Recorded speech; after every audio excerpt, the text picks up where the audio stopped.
Chapter 2. In an instant, Dougal knew what had happened. Colleen's assailant had waited as the larger forms of Dougal and the Norn had passed over its concealed hiding place and sprung its trap on the lighter footfalls of the Sylvari. And in that moment, Colleen was gone, pulled into a hollow-out space beneath the ancient flagstones. A trap door made of webs and bones slammed down after her, blending once more into the bone-littered floor. Gaida spun around too and scanned the room for any sign of Colleen behind her. The necromancer. Where is she? Down there, Clag shouted, pointing at the trap door. Spider! Dougal raced towards the trap door, dropping his torch and drawing his sword as he went. He smashed the disguised covering with his blade, and the trapdoor shattered as if he had struck a dinner plate. Colleen screamed again as she popped back out of the hole, like a swimmer breaching the surface. She flung out her hands and scrambled for a handhold among the bones before her, but they pulled away loose in her hands. A black-haired spider the size of a small wolf appeared on the Sylvari's shoulders and reared back to strike her on the neck. Dougal made a desperate stab at it. His blade sliced through one of the creature's legs and lodged itself in its side. The beast hissed in pain, its twitching mandibles dripping with vicious venom. Before Dougal could pull back his blade for another strike, though, he heard Clag shout at him, "Stand back, you fool!" Dougal turned in time to see Breaker's boulder of a fist coming down at him. He threw himself to the side, leaving his sword buried in the spider's abdomen. The golem's stone fist narrowly missed both the thrashing spider and the Sylvari, but smashed Dougal's blade into pieces. Gaida stormed up then. She grabbed Colleen by her arms and hauled her out of the hole. The Sylvari wailed in pain as the spider sank its fur-covered fangs into her back. Swordless, Dougal snatched a knife from his belt. He wondered how much good it would do him. The spider's fangs were longer than his blade. Gaida dropped Colleen on the ground and snatched the spider from the Sylvari's back with one hand. The black thing struggled in the Norn's grasp, its legs twitching helplessly in the air.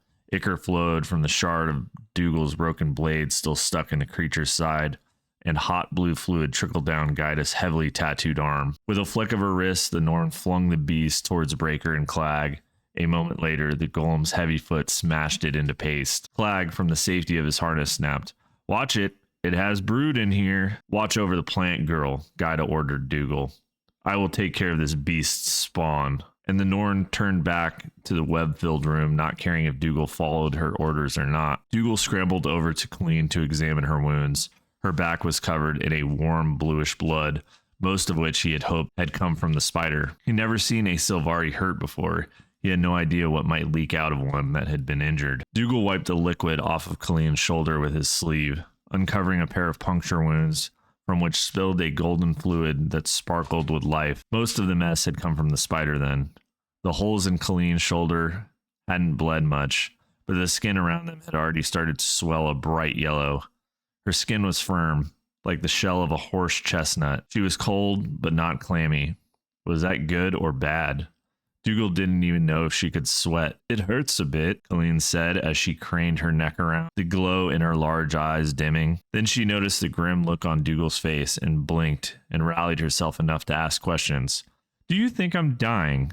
How can you tell? Is there some special way to know?" She tried to ask more, but a coughing fit stopped her. Her skin was lightening to a pale yellow around the wound and spread to the rest of her body. While Dougal turned her over and held her, the Norn and the golem began smashing a pack of spider-shaped shadows into a blue-black paste. Dougal hunkered down over the weakened Sylvari to protect her from flying bits of dried bone and arachnid with his body. He looked down at her face, golden and pale. Dougal realized he had violated his first rule. He was going to feel horrible if she died. He glanced back to see Gaida breathing hard and holding her hammer in a two-handed grip. Splats of spider corpses formed a ring around her. Clag's golem had ground out a mushy blue-black mixture between his stone feet. Once the slaughter ended, Dougal saw the Sylvari had passed out. He beckoned the others to her side. "Raven's wings," Gaida said, barely breathing hard from all the exertion. "She's getting paler than you, little man." "It's the poison," Dougal said.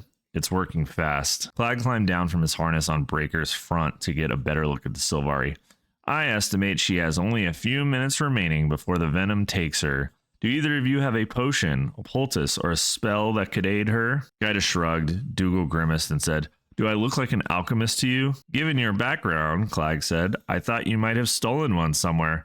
No matter, I have something that should do the trick right here. Clag rummaged around in a pack that he wore strapped diagonally over one shoulder and across his chest, producing a clear vial filled with viscous blue liquid. He dripped the contents of the vial into Colleen's pale mouth, past lips that had gone dry as autumn leaves. Clag stood back and recorked the vial. That should be sufficient to prevent her expiration, he said, at least in the short term. He bent over the Sylvari and said loudly, "This will be coming out of your share." Clag smacked the Norn on her kneecap and added, "Strap her body to the back of my golem." Gaida stood up Colleen as if the Sylvari were a limp doll. "If we take her straight back to Divinity's Reach, she should be fine," Dougal said.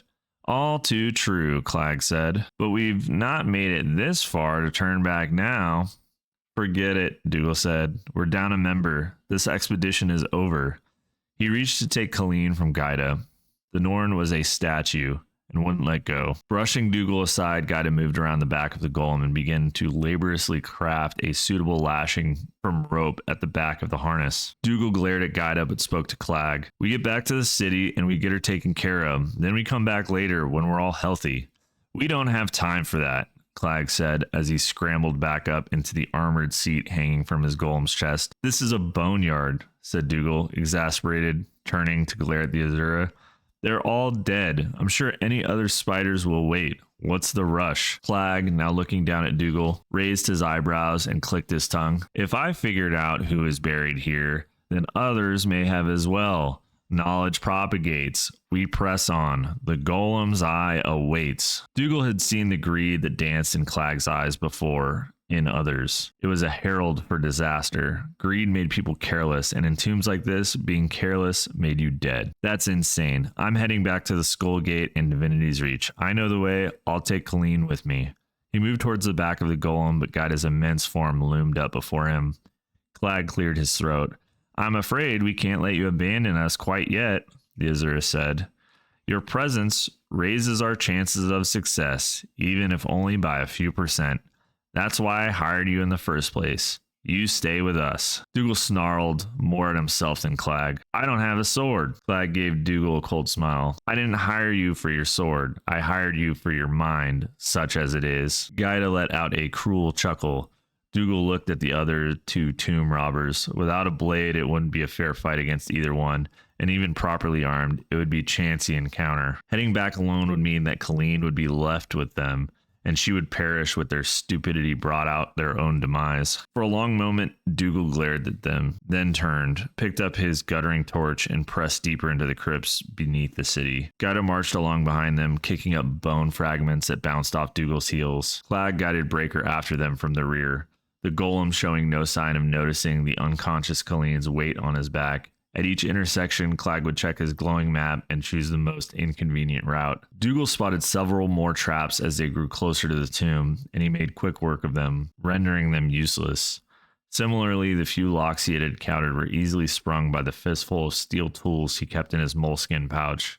They moved forward in silence now, except for the regular orders from Clag and Colleen's occasional moan. And through it, Dougal thought about the Azura whose tomb they were going to rob. Blim. When Clag first hired him, Dougal rooted through ancient texts and tomes in the city's archives, but learned damn little about Blim. He had to hope it would be enough. Blim, a genius even by Azuran standards, had lived a couple centuries back.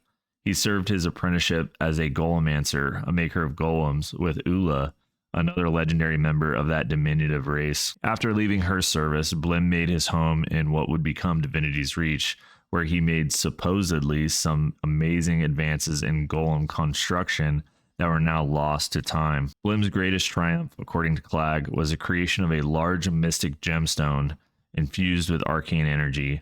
The stone was called the Golem's Eye, and apparently was lost along with Blim's knowledge and the location of the Azuran tomb. Until now, Clag had uncovered that knowledge and rounded up a crew in the Azuran fashion, talents gathered together with a specific goal. For this goal, that meant spellcaster, muscle, trap springer, and leadership. The leadership, supposedly provided by Clag and unquestioned by the rest, entered the crypts in search of the Golem's Eye. Why have we stopped? Clag shouted from the back of the marching order. "We're stuck," said Dougal, trying to keep the relief out of his voice. He was faced with a simple thing, a door bound in bands of iron. Clag piloted his golem forward and shook his head at the human's reluctance. "Open it," said Clag. "Can't," said Dougal. "It's not locked. It's stuck, swollen in the frame. The lock doesn't matter. It might as well be a wall." "I know how to handle walls," said Clag. "Gaida?" The Norn stepped up and motioned for the human and Azura to step aside. Dougal pulled back, half hoping some trap that he hadn't seen would suddenly reveal itself. Gaida stood in the front of the door, staring, and for a moment Dougal thought the Norn was trying to wither it down with her glare. She then growled a deep, feline growl. White fur began to sprout from her exposed flesh, and for a moment, it was as if her armored form were overlaid with another ghostly image of a great beast. Then the image solidified, and Gaida was transformed into a hulking, two-legged feline. Her pelt snow white with black spots, her armor and weapons subsumed into the new creation. Gaida had summoned her totem, the snow leopard. She sprang forward, and her heavy paws slammed into the door. The door held, but the hinges did not, and the entire door flew off of its frame and back into the room. Even Dougal was impressed. With the Norn's strength and prowess, he started to say, "That was very..." His praise died in his throat as Gaida snorted and said, "That is why your people are dying out and better races are taking your place." Dougal reddened with anger, but just pressed past Gaida, holding his torch high into another passing with more bones lining the walls. Dougal was convinced that Divinity's Reach, the shining human city, was built on a mountain of bones. "One thing I never understood about Blim," Dougal called back over his shoulder to Clag. Clag cackled. "I would guess a Buka like you could fill Blim's tomb with the things you don't understand," he said. Dougal ignored the crack. Buka was an Azuran term for humans, and not a very complimentary one. "I always heard that the Azura traditionally burn their dead, but not Blim. Why did he build a tomb in the first place?" "At the end of his life, he didn't believe in the eternal alchemy, that we were all part of a greater equation," said Clag. "Blim considered himself a function apart. That's likely why he made so much progress with necromantic constructs, using bone and dead flesh in his golemetric creations. He was willing to test ideas no lesser Azura would consider. And since he didn't fit in with other Azura, he didn't want them to enjoy the results of his research," said Dougal. "Close, but that's not quite all of it," said Clag. "He kept strange company in later years. Humans, necromancers. No offense, sapling," he added over his shoulder. Colleen responded with a grunted moan. "Sounds full of himself," said Gaida. The Norn interjection surprised Dougal, who had guessed she wouldn't bother listening to Clag and him blather on. But then, what Azura isn't? Clag barked a cold laugh at that. "Many of my fellows have outsized egos, I agree, but Blim was a raving paranoiac on top of that. They say that one of the best minds were the most disturbed, and Blim was definitely disturbed." The passage beyond opened into a wide hall lit by unnatural light. At the far end, a staircase made of polished green stone banded in bronze led up to a great brazen door, flaked by great bowls of blue-green flame that flickered from unnatural sources. The gilded frame of the door was carved with a swooping rays and tangent of the Azuran alphabet, which danced in the unearthly radiance. Dougal, despite himself, was speechless. "Gentlefolk," said Clag smugly, tucking away his glowing map, "we have arrived. Welcome to Blim's tomb."